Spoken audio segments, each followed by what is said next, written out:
Oh, we're going live. We're going live. Yeah, you probably heard that. I think we are live. Hey, good evening, everyone, and welcome to another episode of Swinging from the Hip. So tonight we are joined back by our original host, and we've got Paul there as well.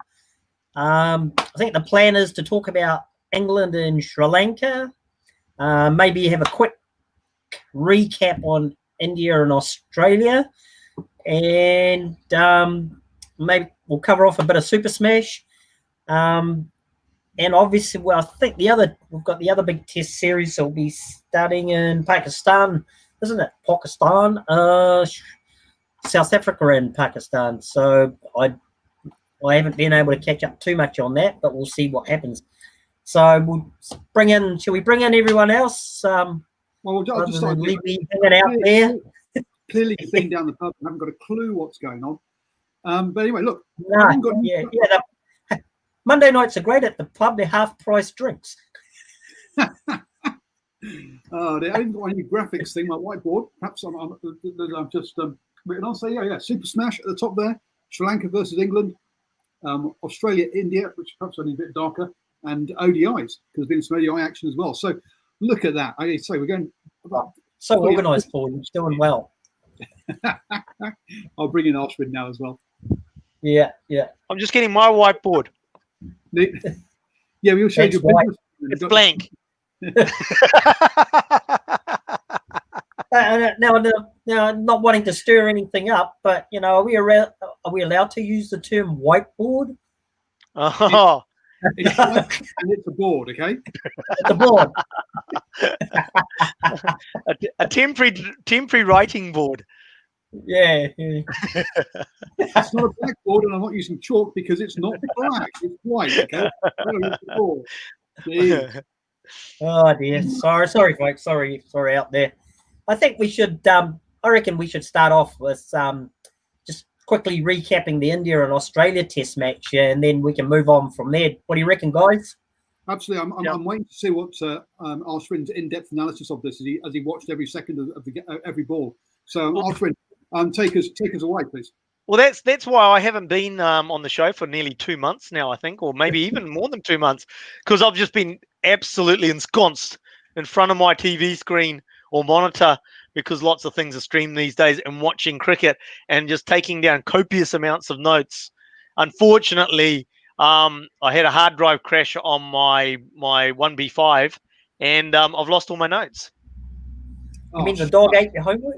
The dog ate my homework. Alicia took my book and scribbled in it. Now I'm looking forward to it's just like it's been a bit frustrating the last couple of months and not being able to get on and talk cricket. So looking forward to getting back involved and seeing what everybody has to say. I think at the end of the last show we said, look, the fifth day, wasn't it? I think one more day to go. Yep.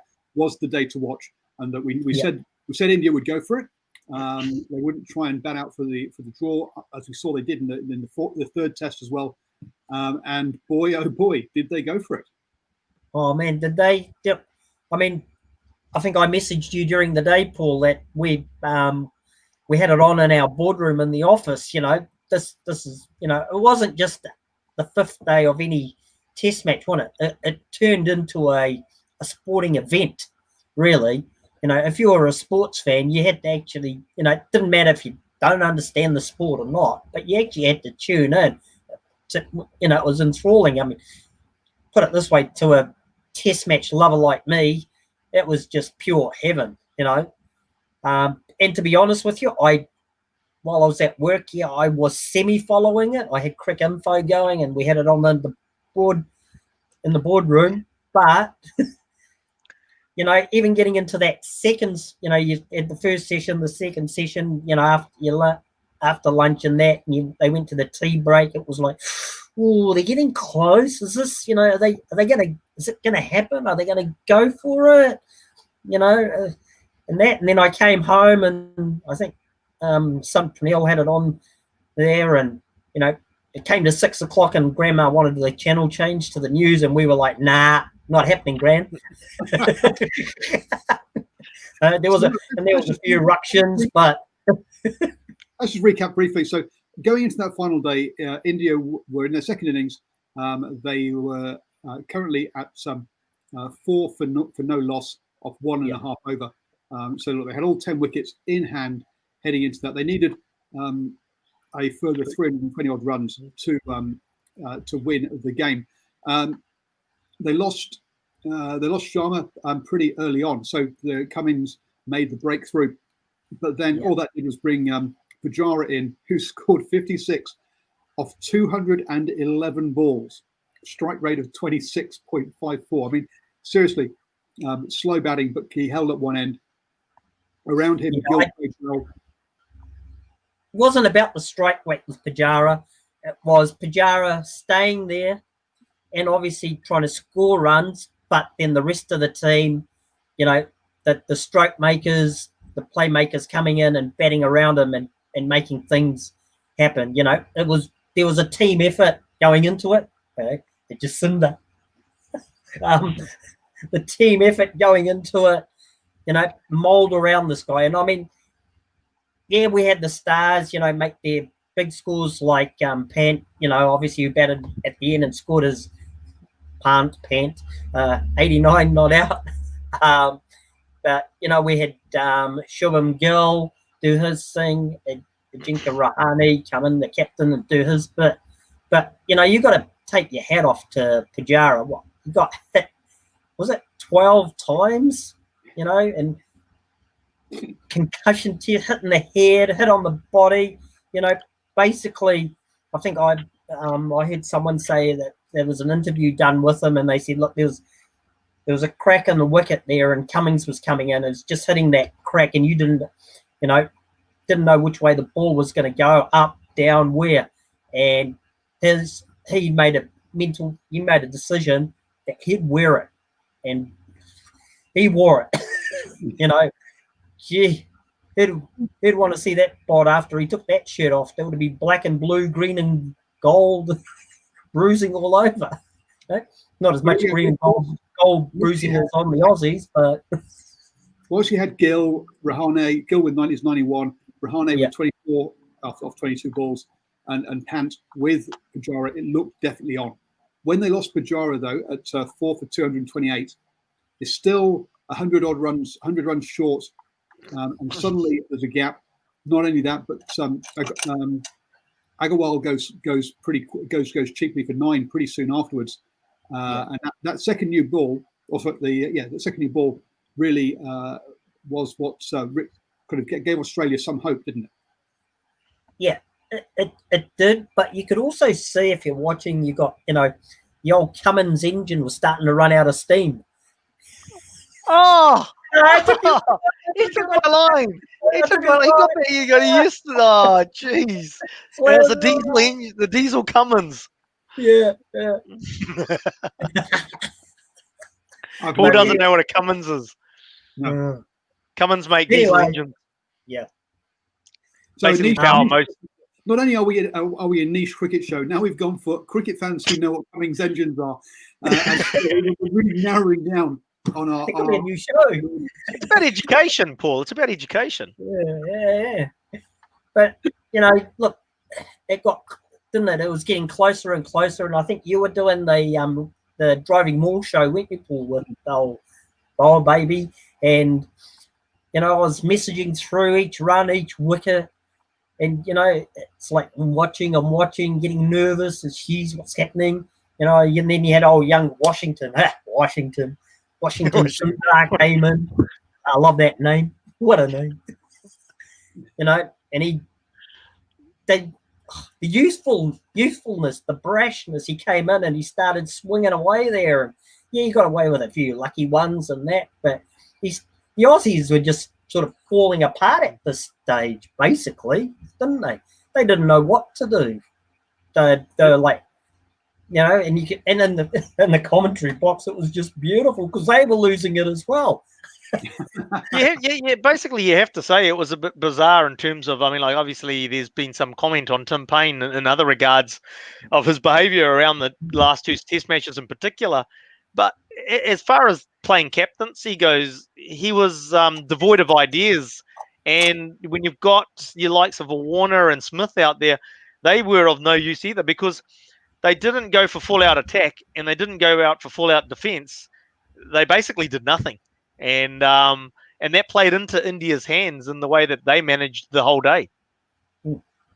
Yeah.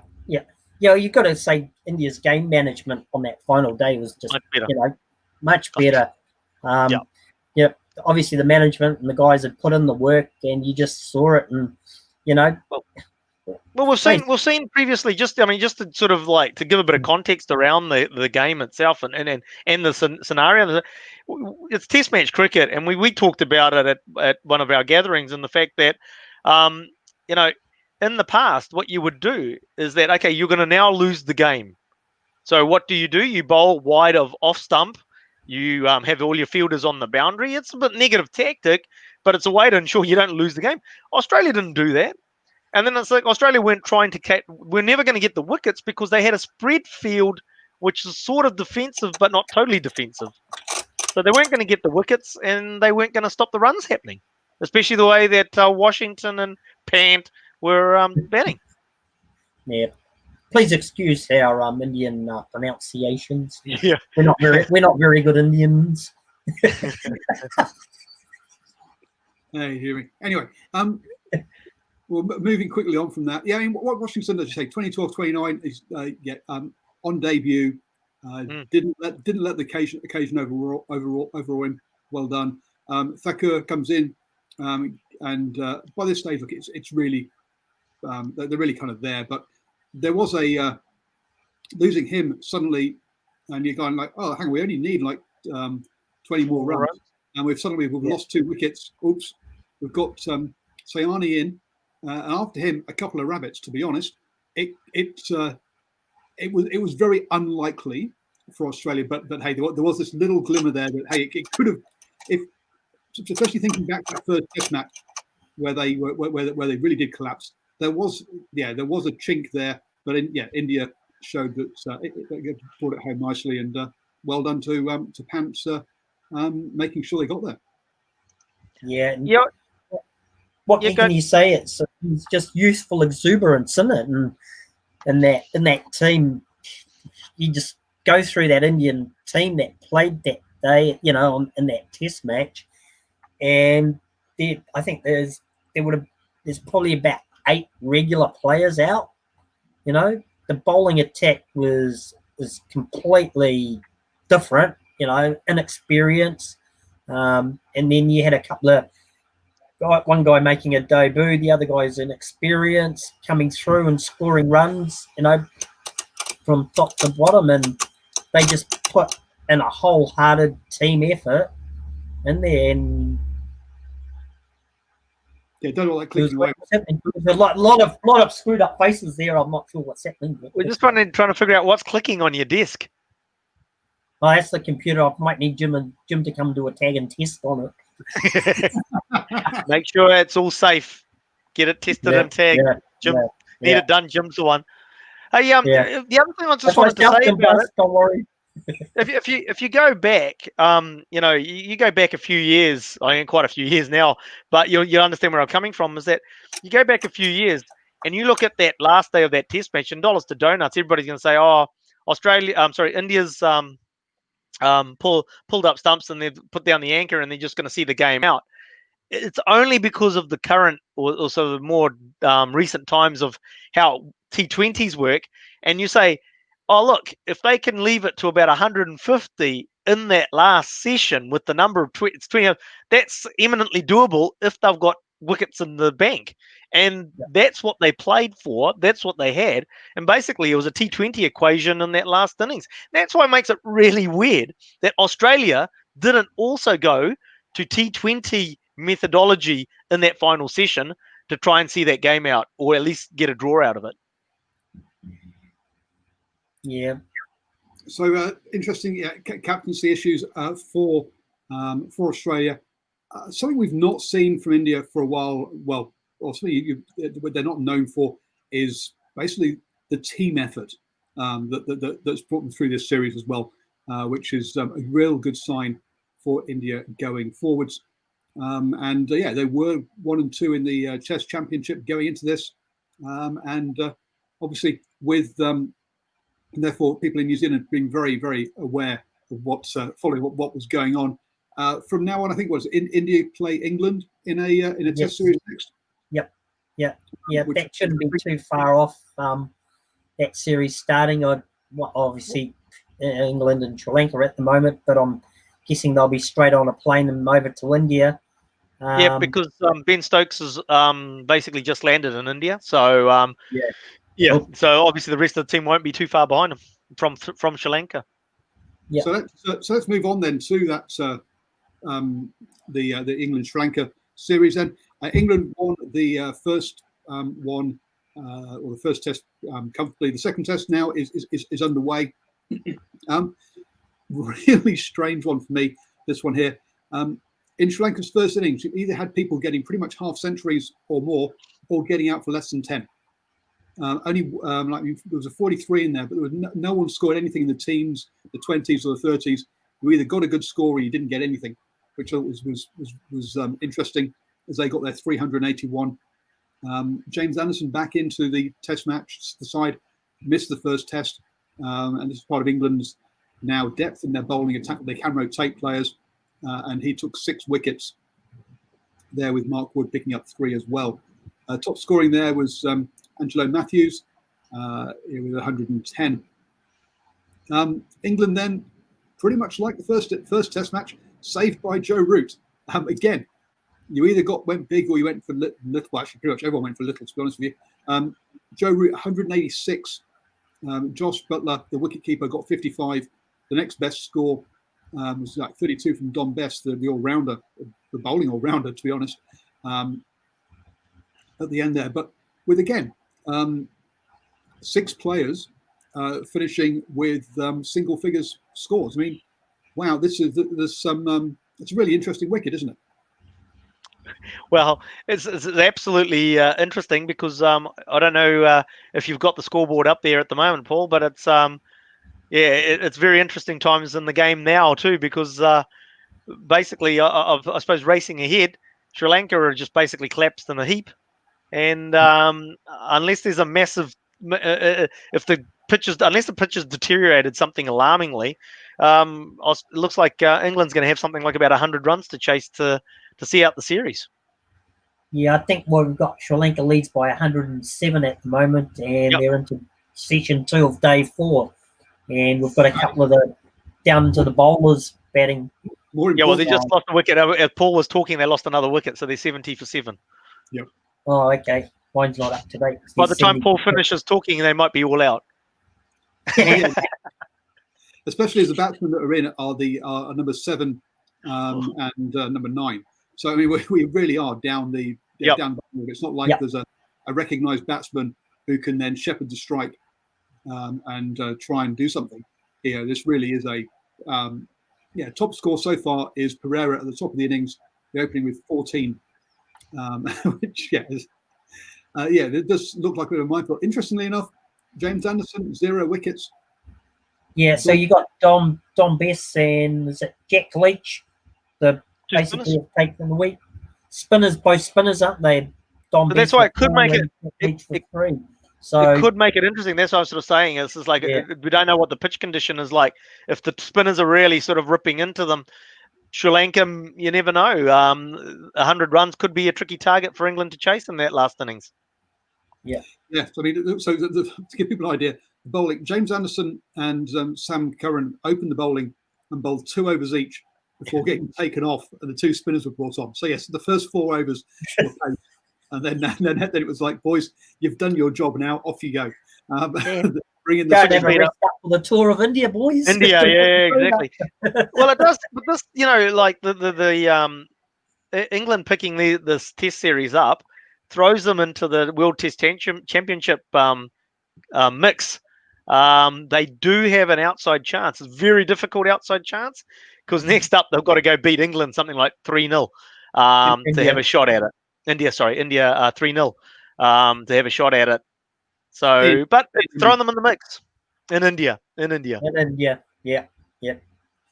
But hey, look, with Dom Bess and Jack Leach performing like that, hey,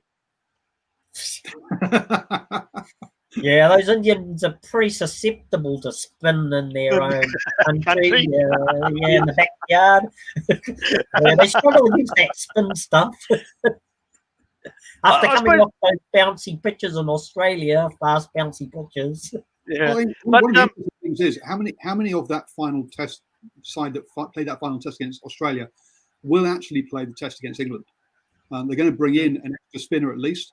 Kohli will come back in as captain. So yeah, that's the quite a few of those players actually won't.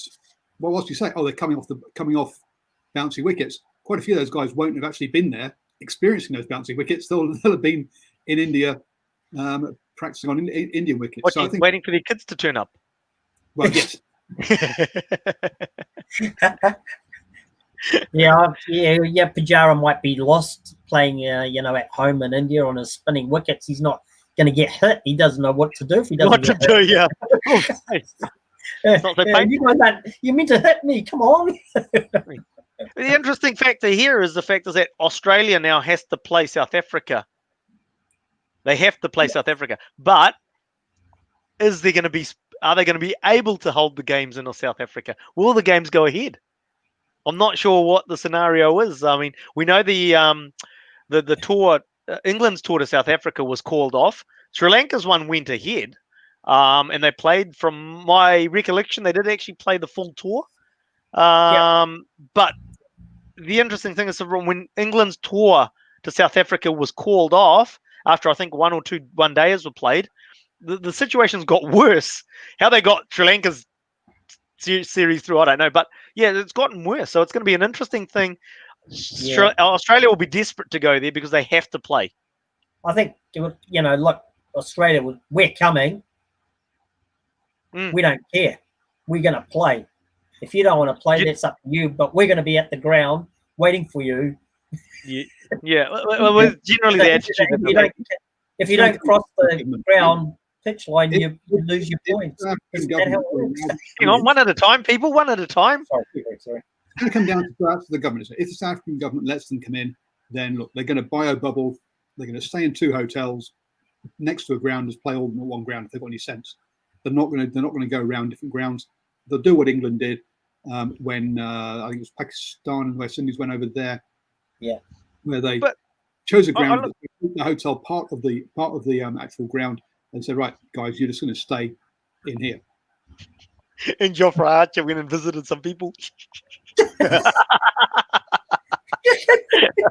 But England's series against South Africa in South Africa was supposed to be played along those lines, where they was basically supposed to stay in their bubble. And I think even some England players tested positive for COVID. Was it? I think. No, I think some of the staff did, and I think one of the South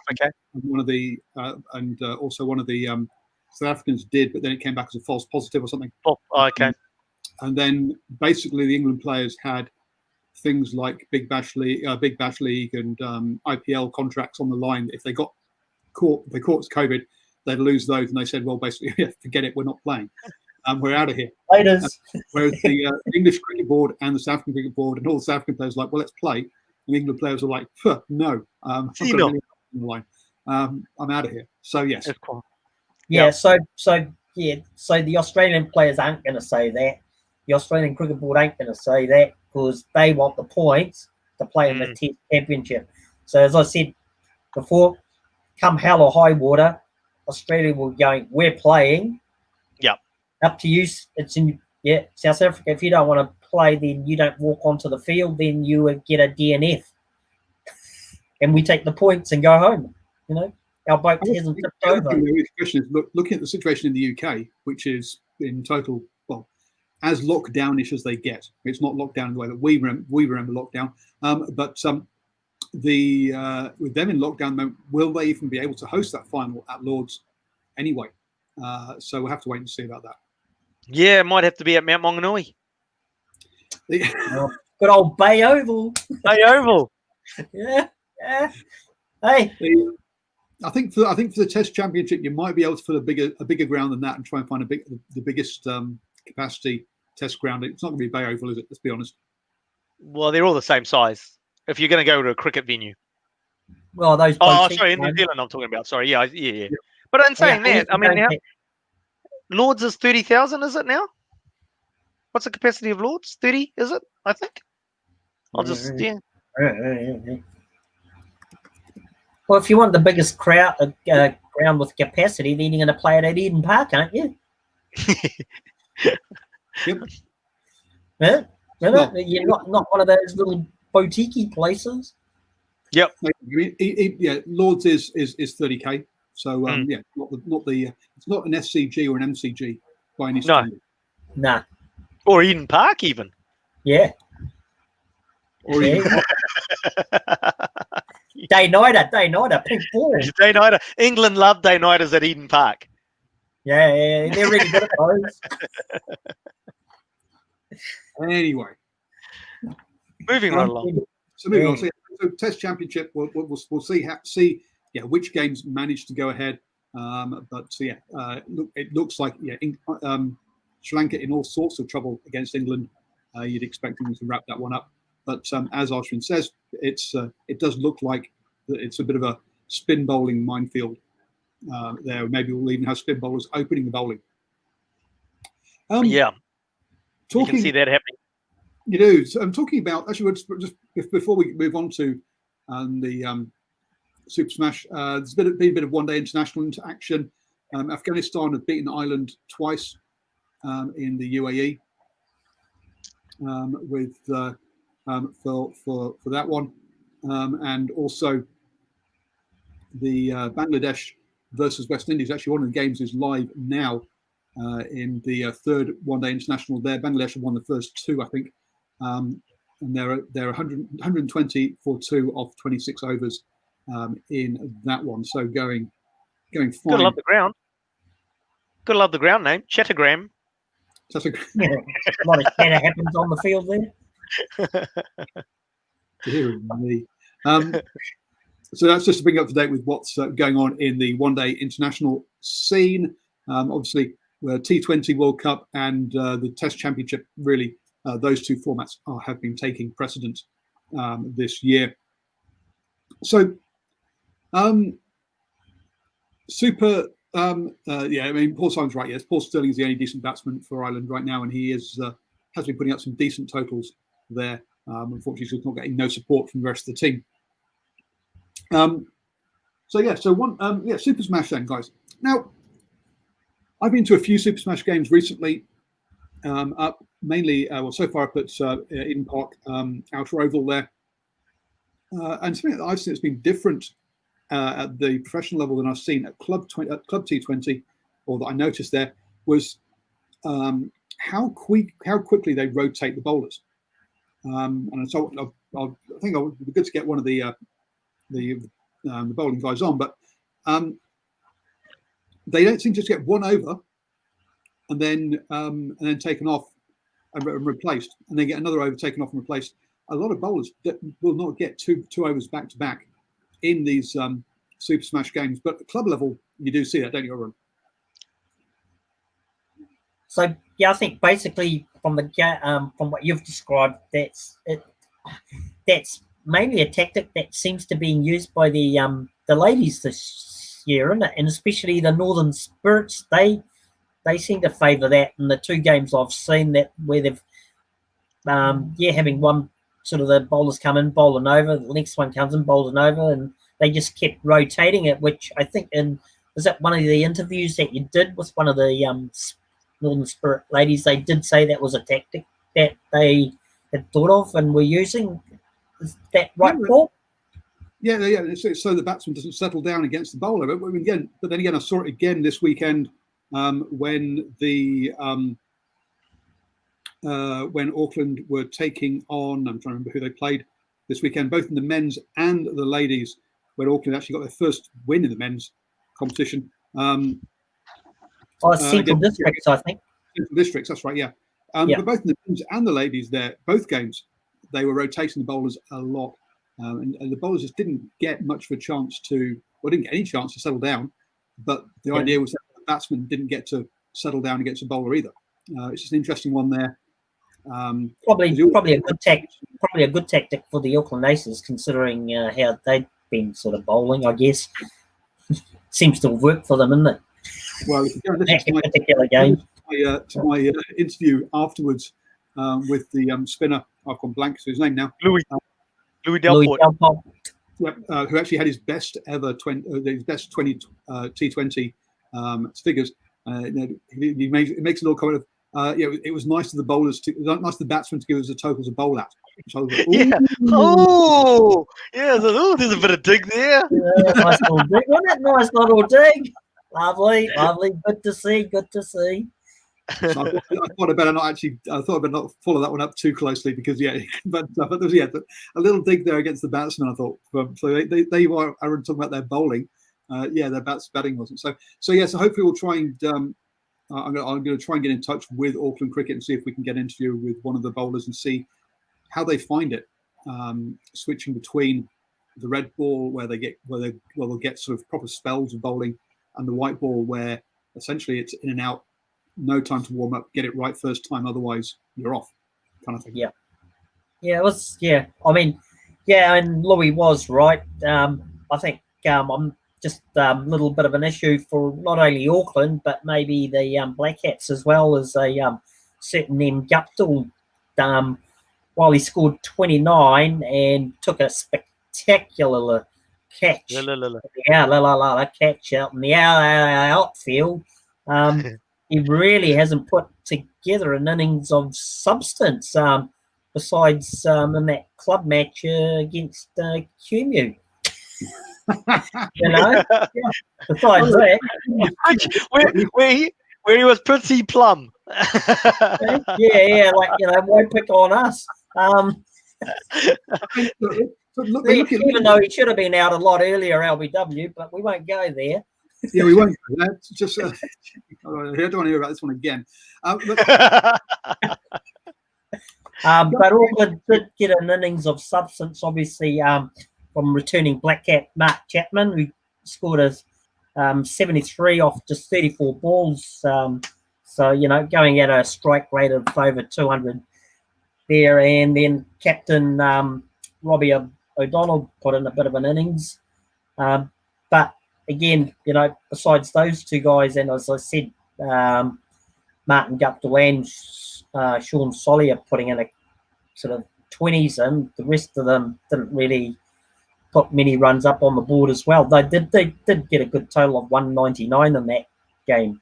Yeah, I mean, Solly, you're talking about Solly there. I mean, he whilst he didn't score many, he scored quick, right? Yeah. So again. When he was batting, he only took 13 balls to hit that 21. So he really got the pace going at that point. Again, Martin Guptill, 29 off only 31 balls. Now, considering he was hitting the ball, and he was hitting the ball quite a bit, but he was finding lots of fielders. So he wasn't finding any gaps. The only time he sort of found gaps when he hit sixes. He made two boundaries, both of them were sixes. So he just couldn't. He just kept hitting it to the fielder, which obviously is going to frustrate him, and then he's going to try something extra, and he's going to get himself out, which is what happened, I think. Classic cliche, isn't it? It's the classic cliche. Is like when you're down on form, or when you're not getting the bounce of the ball, it's just like your good shots go straight to the fielders. Fielder, yep. That's Yeah, but interesting to see how many he actually hit. So I think he hit quite a lot of those balls, but just and hard. Yeah. I can't say what I wanted to say on here, but he has hit the gap a couple of times. And then the bowling, and as I said to Delport for his second one where Guptill took that catch, that was either a six or an out. There are some fine margins in these games when it's just 20 overs and people are going for it. And you did pick up the fact that he juggled it, right? Yeah. I didn't pick it the first time. You don't notice that he's actually juggled it. Wow. So Auckland, they got 199. There's only been 4 totals over 200 this season. Unfortunately for Auckland, 2 of them have been against them.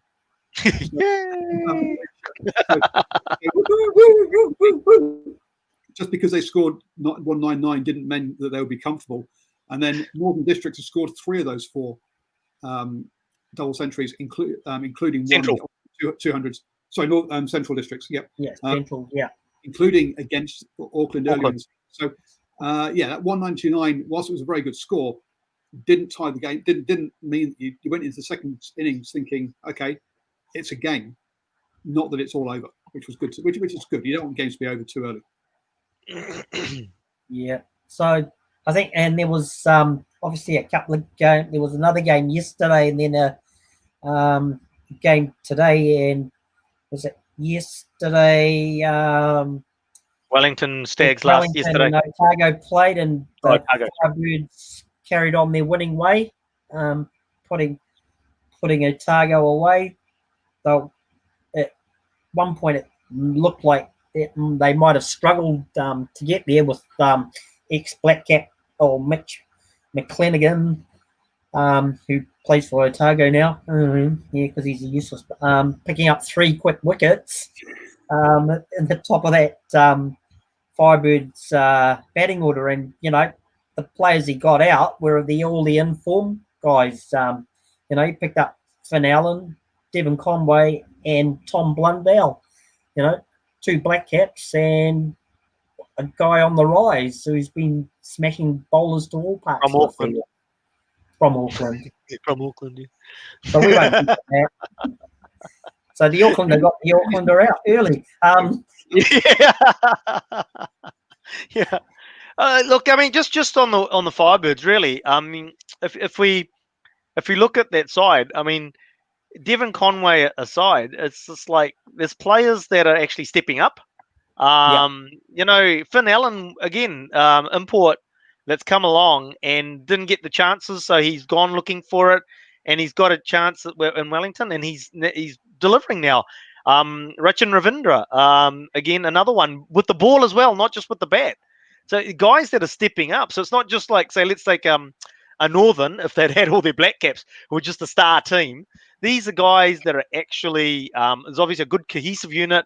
There's a good morale in the squad and that, and they're getting success, breeding success, and the momentum carrying them. I mean, look at today's game against the Canterbury Kings, and it's like Canterbury were travelling along at 12 runs and over, while Ken McClure and I forgot the other guy's name. I think Cole McConchie was in starting the batting. No. Courtney Bowes. Bowes. Sorry, yeah, Chad Bowes. Yeah. And and it's like they were rolling along, and then so I unfortunately I had to go out, but come back in, and this is like from about 80 off about 6 overs. They were all out. They only managed to get about 154 so that Wellington team is actually a very good cohesive unit, and it's going to take a strong team to beat them. I think, realistically speaking, I mean, obviously anything can happen on any given day, on any given Monday, but it's a case of your Northern, if they can make it through the top 3, would be a challenger. But Wellington really are looking like they'll do the double and back up last season's T20 title. Doubly wobbly wobbly doubly. Doubly wobbly for them. Yeah. Yeah, I mean, there's young guys coming. While Jimmy Neeshan's out injured in the Wellington team. Was it Brad Ben Sears or Bat Sears? He's just a young guy, fast bowler, and he took a bunch of wickets in his debut game against Otago, and then today against the Kings as well. He's come in and picked up a lot of the top batsmen. And then here's a spin bowler that doesn't get mentioned at all, who's basically tying most batsmen up on knots, or at least keeping them the runs down, and therefore picking up. Young Husband is basically you go look at his figures for all the matches, his tallies, and he's doing phenomenally well. It's just like he's keeping the runs down, and I think as batsmen try to then be inventive or to hit him around, they end up losing the wicket to him as well. Yeah. Not names that were sort of like seen coming up through the under-19s or anything. I mean, obviously Rachin Ravindra we do, but not with someone like Young Husband. Yeah, I think he's been around like Young Husband. He's not a very young husband. Anyway, before we go down these poor, really bad jokes. Yeah. We're dads. What do you expect? So yeah, so young husband is 30, as you say. So probably not someone you think, who's going to get talked about for international purposes, because he is a bit old to be breaking into. Oh, he's being ageist. Man, we're offended. He's being ageist. Yeah, come on. What's wrong with too late. At 30? Yeah. Gee, he's a spinner. Spinners don't mature till they're a lot older. How old was John Embry when he retired? That's like a century ago. The game Exactly. A century ago. No, he was a century old. About 2 years ago. Well, yeah, I mean, it was barely in my lifetime though. So look, one of the things I saw on Twitter was that apparently Ravindra has injured himself in this one, which is why we didn't see him bat in the second innings, I think. So so hopefully he's okay. Some sort of, I think it was a shoulder injury from what it looked like. I'm not sure if it was a dislocation or what while he was out in the field trying to stop the ball. So yeah, hopefully it's not serious for his sake, obviously, because it's great to see this young talented guy bat and bowling out there. So yeah, hopefully not a major. Yeah, just on him, the thing that I like is the fact is that he is a batter. That's his main role in the team. But his bowling is of a top class nature, is of top class level. So to have that ability coming through gives you a stronger a team. If he makes it through the Black Caps, I think he will at some stage. It makes it stronger because it gives it at Black Caps. You got a batsman coming in that gives you a bowling option as well. Yep. And I think we mentioned, I don't know, was it a few weeks ago when Taryn was maybe an outside chance for one of those future tour. That the Black Caps are doing, in the T20 stuff when they're playing Bangladesh or Sri Lanka, maybe or Australia. Maybe Australia. They're not that good. An outside chance to maybe get into the squad, maybe not, play, but what's that other sporting code, that winter one that takes away young promising players to learn about how to fit into the team and that. I don't know. And we're the number one. That number one sport in winter that was, but there's a cricket team that's overtaken them now. Sometimes in rugby, you'll have an apprentice player taken away with the international side during the November windows. That's the one. Tuyava. Yeah, Iceman. Iceman. Sticking with the cricket though, there's also been the women's game on today. Look, Sophie Devine's been absolutely smashing it to all parts of the park recently. Not today, though. 13 or 15 balls with this one. A very important wicket there. Yes, Arun? Got her out. Oh, that's her out. I thought you were points. The finger was going up. Come on, Paul. Kerr, also another player who's been doing really well for the Wellington Blaze, didn't fire this time. So Wellington Blaze all out for 132, a relatively low total for them. Strathwaite coming in, getting 2 wickets in her 1 over and a run out and a catch. Then last 71 or 50 balls. With just over to spare. You wouldn't be saying that if she was a man.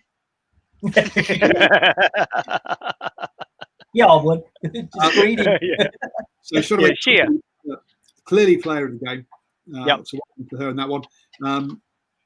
Cox stuck around with 48 or 49 balls, decent innings as well. So well done to that. As the only wicket they lost was a run out.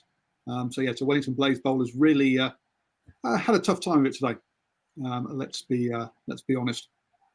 I suppose what that shows is it's not easy, but if you can get everything lined up and get your ducks in a row, you've got a chance against a phenomenal Wellington's women's side. No, absolutely, and just sort of they are a very good side, and they do remain. Hang on, bringing up the refreshing the table, but they do remain top of the table. Raro. 2 points ahead of Canterbury Magicians. So Canterbury Magicians obviously closing that gap there. Canterbury Magicians only 2 points behind because that abandoned game against the Auckland Hearts. Hang on, back the truck up here. They could have lost it. No. Canterbury Magicians. There's a women's team called the Magicians. Yes. Yeah. Oh, sorry, my bad. Yep. And the men's team called the Kings, like you mentioned. Yeah. Auckland Hearts currently 4 places back, but they've got a game in hand, so they could catch up with the Canterbury Magicians if they win their next game, which I think is on Friday against the Northern Spirit in Hamilton, which I'll be at for that one. So those top 3 having a bit of a gap down to the Northern Spirit in 4th, Hines, and then Otago Sparks at the bottom.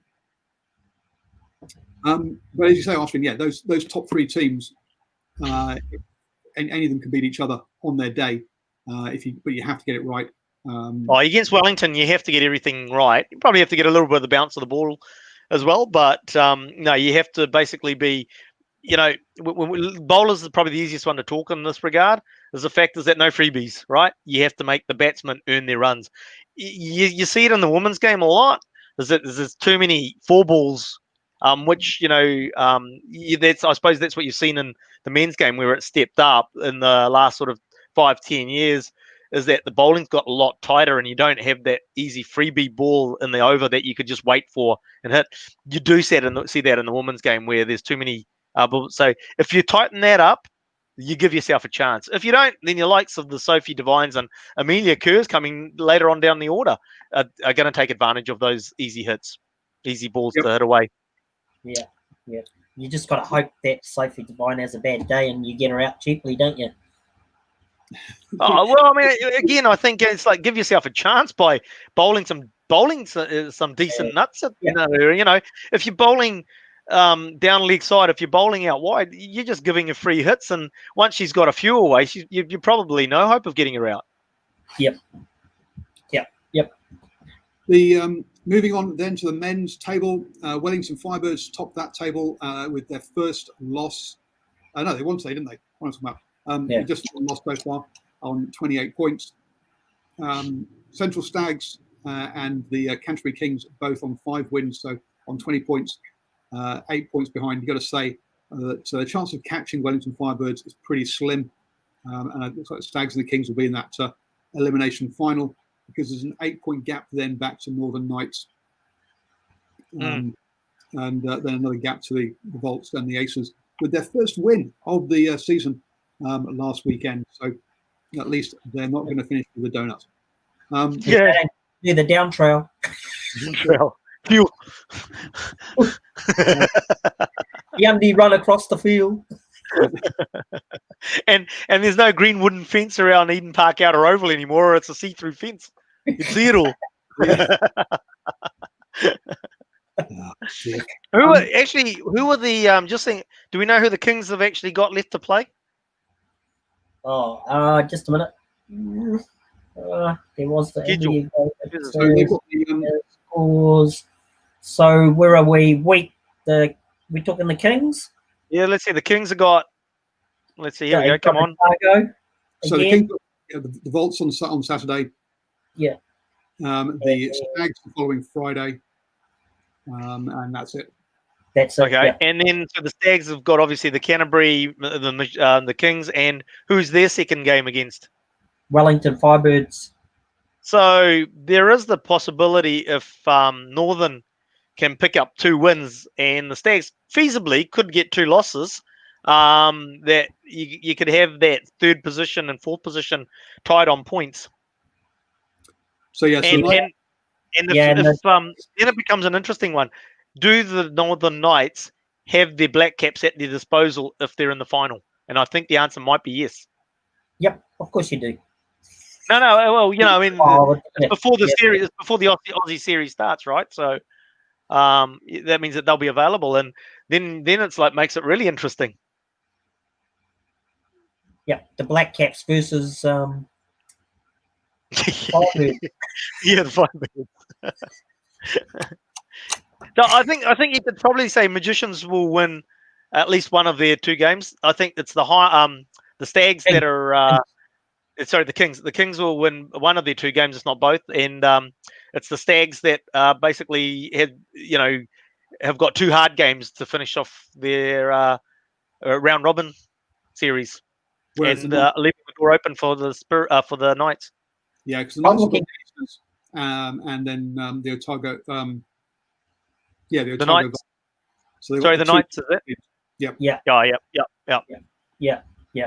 I'm looking for the Aces to be spoilers in this, and we've got the last game where against the Firebirds, and I'm predicting a win for the Aces on that one. Oh, well, the Firebirds will be resting their top line, so we'll have a shot. Yeah. And the Aces will be in form on that game, because the season's over. So let's put out our best performance and put 240 on the board in 20 overs. Watch out for Guppy to be on form on that game. Yeah, it's 100 off 30 balls. Woohoo! Just in time for the Australian. For the Australians. Yeah, just waiting up for the Aussies. Just waiting for them, Cool. So I guess if people have got a bit of free time on Friday this week, they should head on down to where is the Northern Knights playing the Aces? Is that in Hamilton or? Yeah, that's at Hamilton on Sutton Park. So I'll be there for that one on Friday. And I'll be up in Auckland on Monday for the Auckland Aces versus the Otago Volts and the Auckland Hearts versus the Otago Sparks as well. So 4 games of T20 for me this weekend. I just realised that's going to cause a problem potentially for swinging from the hip next Monday night. Was that Ted? Well, if you're still away, because it's a long weekend, and I'm going to drive back from Auckland because from watching the Auckland Hearts, who's going to kick the show off? You need to be in your car with the phone while you're driving along and driving with your knees on your phone and texting at the same time. So we'll try and figure out the logistics of the show for next Monday evening. So do join us at 8 p.m. for that. Nocturnal Rights does make the point here that the Firebirds lower order do need some batting practice. I think they got some yesterday. They got some yesterday against the Volts, didn't they? Because that great Dunedin night, Mitch McClenaghan knocked off the top order for the Firebirds. Yeah, Firebirds only ended up losing 6 wickets. It was quite interesting actually. I think I was watching that game, and you only think you were watching it. Yeah, Hamish Bennett was up in the commentary box there, and was Grant Elliott, and obviously a Firebird, and I've forgotten who the other. Oh, it might have been Craig Cumming, I think. Cumming? Yeah. And they're in this talking to Hamish Bennett, and Hamish Bennett was like, "Yeah, I don't even bring my pads to the games anymore. I've got 2 bats in the kit, but I don't even bring my pads and that. I just borrow them because I haven't used them yet this season, so I gave up."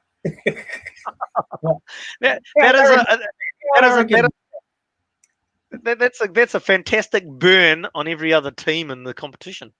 Yeah. Bennett does bat at 11, but even so. Yeah. Even so. That's not the point. Good burn. Well, perhaps we should say does bat at 11. He sits in the at 11. The funny thing would be is that in one of the games, if he had to come in and bat for the last ball of the innings, he was on non-striker. He still doesn't need his gear. Legally, do you have to wear pads? Didn't he? Not sure. It's a bit like that link I sent you earlier in the day, Paul. Were they wearing pads? Were they wearing a box even? We'll move on quickly from that one, Arun. So, folks, do join us at 7 a.m. every single morning for the morning sports briefing. I'll keep you up to speed with all of the results in the Super Smash and all the international cricket as well. We'll be back again at 8 p.m. on Monday. We'll figure out how to do that, even if I'm around Arun's house after the the Super Smash and then driving home later. But either way, we'll sort something out for next Monday. But any final thoughts or club cricket? Is there any club in Auckland that you can get down to? Yeah, club cricket's obviously happening each weekend. I'm not going to talk too much about that. But what I will mention is that I wasn't there, so I can't. That's the main reason. I wasn't at the game, so I could.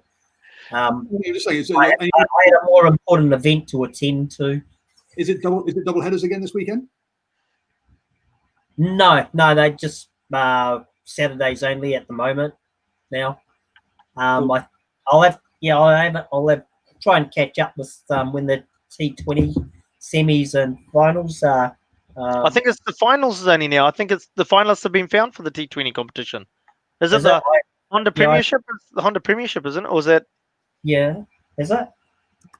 I think you want to look that up, and while you're looking that up, I just wanted to mention that starting on February the 7th, the Sunday the 7th February, is going to be a major T20 tournament being played, in the Kiwi T20 tournament, which is running for its 13th season. We'll see if Paul can get down and give us some coverage on that. But we've got 16 teams playing in there for a prize money for the winner of $2,000. So it's great competition. It's worthwhile if you're in the area. The round robin games will be at Eastdale and Riversdale Park there in Avondale on the Sundays. Get down there and catch some of the action. We've got some very good sponsors down there as well, so come and see them. I hear Jim's Tist Tag might be around there as well. Hey, and make friends with one of the teams if you come down there. Make friends with the teams because they usually have a good feed on too, don't they? Generally, yeah, there is. And if you stick around till the end of the day, you might even end up with a beer or two. They'll shout you. You can partake in, but also just say hi to any of the organising committee during the day, and you might end up with a beer in your hand as well. There we go. So it looks like the final, is on Sunday the 31st of January. Howick Pakuranga versus East Coast Bays is the final. Does that make sense? Yep, that sounds about right. Sounds good. Yeah. So 30. So is that is that Monday? Sunday, the 31st of January. Like I said. Sorry, Sunday. Sorry, I didn't get. Sorry, my bad. The years are going, it's old age. What did you say, Sonny? Oh, so that's this Sunday. Yep, this weekend. Starts. Get up for that. Pardon? No, the final is this weekend. The T20. Sorry, my bad. That'll be. Is that on the Eden Park Outer Oval? It usually is. No, Lloyd Ellismore Park. Oh, okay. Oh yeah, because you got the Aces, isn't it? But that's on Monday. On Monday. Yeah. So they don't want the ground destroyed by those Mankey club players. The precious ground, the hallowed turf. Anyway. Anywho. Is there any 50 over cricket this summer? Obviously, there is provincial 50 over and club 50 over cricket. But is there any international anyone in one day internationals? I don't think there are this summer. Bangladesh. Bangladesh, yeah, I think so. If you go, fortunately, I can't bring up I have to go to the New Zealand cricket page, NZC. Yeah, it'll be Bangladesh because the Aussies are only playing T20. T20s, 5 T20s, yeah. Yeah, and then I think the Bangladeshis did. Yeah, they're not playing tests, but there will be T20s and one days. I think. No, hang on. No.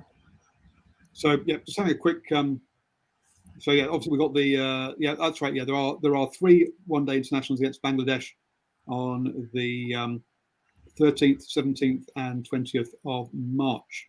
So yes, no, there will be 3 of them. The second one being a day-night one. So Yeah. one day Effectively, we've got a plethora of T20 because of the T20 World Cup coming up. Yeah. Hopefully next year in India. Yeah. Anyway, Well, hang on, and the Test series is going ahead. Yeah, that's true. So in the bubble, the T20 in the bubble. T20 in a bubble. Yeah, in COVID-free India. doing a T20 They're going to call it the John. They're going to call it the John Travolta series. Yeah. The cricket. Anyway, thank you very much for joining me. And I say, join us next week at 8 p.m. for the Swing from the Hip, and join me at 7 a.m. every single morning for the morning sports briefing. You never know, I might even be able to get Arun back to do the cricket segment of the morning sports briefing. One day. I always keep thinking about it. Clearly not tomorrow then. But have a great week, everybody, and see you next time.